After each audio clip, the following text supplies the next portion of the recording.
আমি আজকে সর্বপ্রথম কুয়াকাটাতে এসে পৌঁছেছি।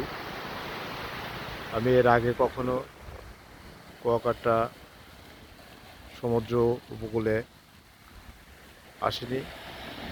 যা হোক, বহুদিনেরই ইচ্ছা ছিল, কখনো সময় সুযোগ হয়ে ওঠেনি।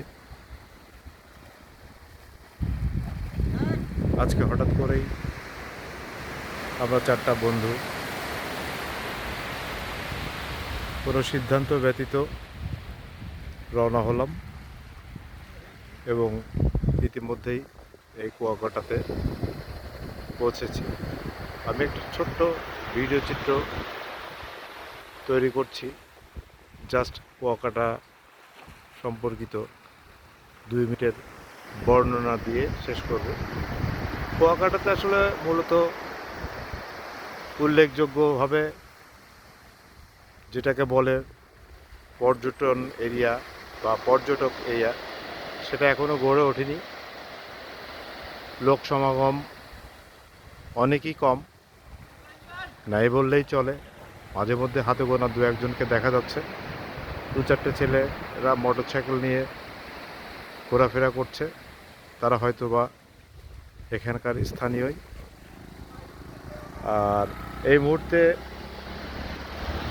কুয়াকাটার যে ম্যানগ্রোভ ফরেস্ট বলে, সে এলাকাটাতেই মূলত আমরা অবস্থান করছি। এটা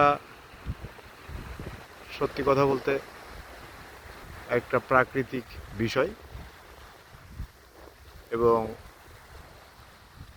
প্রকৃতিকে সংরক্ষণ করতে গেলে সরকারের যে নিবিড় পর্যালোচনা এবং সরকারের যে প্রয়োজনীয় ব্যবস্থাপনা প্রয়োজন, এই কুয়াকাটা ম্যানগ্রোভের ক্ষেত্রে সেটা নেহায়েত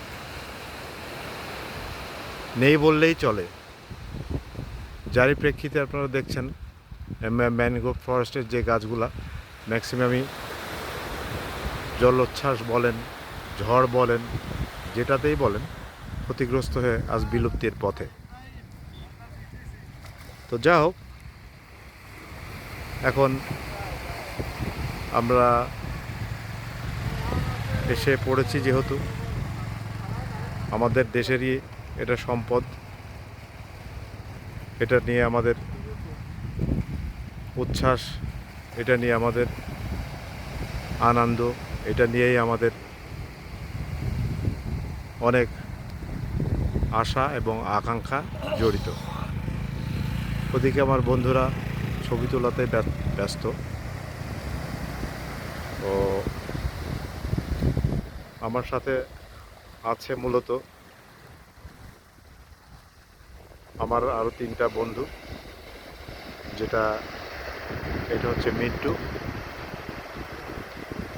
ইটালিয়ান মিন্টু। আর এদিকে আছে লতিফ, হিটলু। এটা হচ্ছে লতিফ, এটা হচ্ছে হিটলু। তো যা হোক, এই ছিল আজকের মোটামুটি কুয়াকাটা ম্যানগ্রোভের পরিচিতি।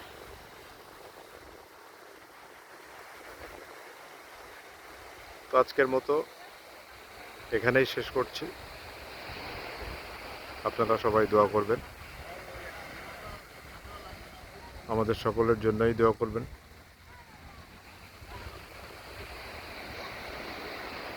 আসসালামু আলাইকুম ওয়া রাহমাতুল্লাহ ওয়া বারাকাতুহু।